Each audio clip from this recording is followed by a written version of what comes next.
nafsu bagaimana dulu?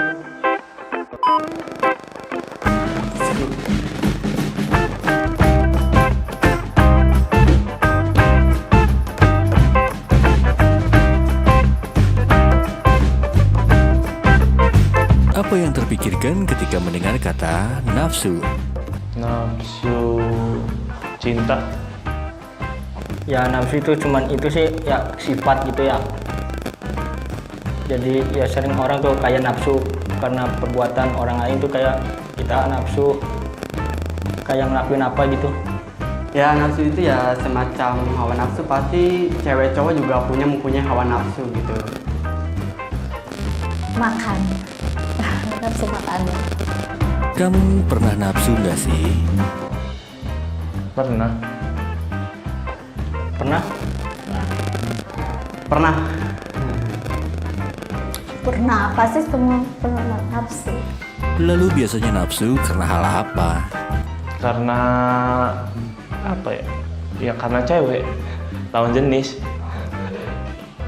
Mungkin itu kayak itu sih kalau dimarahin terus sama orang tua tuh nafsu sendiri jadi ngebantah tuh.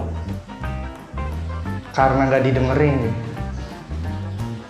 Ya kayak nafsu gitu sih, ya lihat orang lain pacaran gitu, terus gandengan tangan, terus ya misalnya semacam yang kayak gitu-gitulah intinya. Karena pengen makan. Seringnya tuh.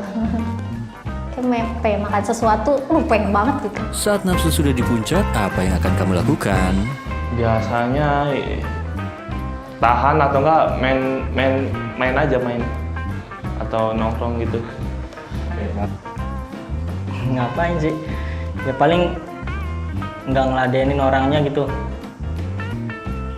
Saya menyendiri sih, terus teriak gitu. Kalau Bilal sih, kalau nafsu udah di puncak banget nih, nyari teman yang bisa ngarahin Bilal ke jalan yang lebih baik. Kalau nafsu karena makan sih, ya beli aja lah. Pokoknya nggak mikirin lagi, beli aja gitu. Sampai kitanya terlaksana gitu, nafsu pengen makannya itu. Ya kalau nggak punya duit ya diem. Nafsu itu baik atau buruk sih? Baik. Wajar. Buruk. Ada baiknya, ada buruknya. Soalnya kalau baiknya ya itu kan ya manusiawi ya. Pasti semua orang punya nafsu gitu. Ya baik sih kalau menurut Bilal tuh, soalnya kita juga misalnya belajar cara menghindari nafsunya kayak gimana gitu. Sebenarnya sih apa yang berlebihan tuh, sesuatu yang berlebihan tuh buruk gitu. Karena nafsu itu kan sesuatu perasaan yang pengen banget gitu, berlebihan. Menurut aku sih buruk. Lalu, apa itu nafsu dalam pandangan Islam? Assalamualaikum warahmatullahi wabarakatuh. Sobat hijrah yang dirahmati Allah, berbicara tentang nafsu, ada yang perlu diluruskan dengan definisi nafsu menurut Al-Quran. Nafsun dalam bahasa Arab itu artinya jiwa atau diri. Al-Quran menyebut beberapa istilah untuk nafsu. Ada nafsu lawamah, artinya nafsu yang selalu mencela. Ada nafsu ammaroh bisu, nafsu yang selalu menginginkan kepada kejahatan. Dan yang terbaik adalah nafsu mutmainnah atau jiwa yang tenang. Nah, yang salah kaprah dalam literasi kita, khususnya di Indonesia, masyarakat pada umumnya menyebut nafsu itu untuk hasrat. Lebih spesifik lagi adalah hasrat seksual pada lawan jenis. Ini tentu perlu diluruskan, karena tidak setiap nafsu itu arahnya ke sana. Nah, bagaimana kemudian agar nafsu yang ada dalam diri kita itu bisa menjadi baik, menjadi nafsu mutmainnah? Maka konsep yang harus kita terapkan adalah agar kita selalu menghadirkan Allah dalam setiap kehidupan kita. Dalam bahasa agama disebut dengan muraqabah, artinya perasaan selalu diawasi oleh Allah. Kalau bahasa sekarang, Allah itu punya CCTV yang 24 jam non-stop melihat, menyaksikan, memonitor kehidupan kita, baik dalam kondisi kita ramai ataupun kita sendiri. Allah selalu memantau pergerakan kita.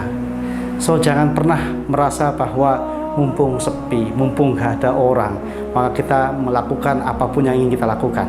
Nah, itu nafsu ammarah bisu. Nah, sehingga kemudian kalau kita ingin menjadikan nafsu kita sebagai nafsu mutmainnah, tetaplah menghadirkan Allah dalam kehidupan kita. Terutama para kalangan milenial ya, remaja, yang pada umumnya melakukan hal-hal yang dilandasi oleh nafsunya, tidak pernah berpikir kelak apa yang sudah dilakukannya itu akan berdampak buruk dan berakibat negatif pada kehidupannya nanti. So, sobat hijrah yang dirahmati Allah, tetaplah hadirkan Allah dalam setiap kehidupan kita, sehingga nafsu yang ada dalam diri kita tidak ammarah bisu, tidak lawamah, tapi menjadi nafsul mutmainnah, jadi nafsu atau jiwa-jiwa yang tenang.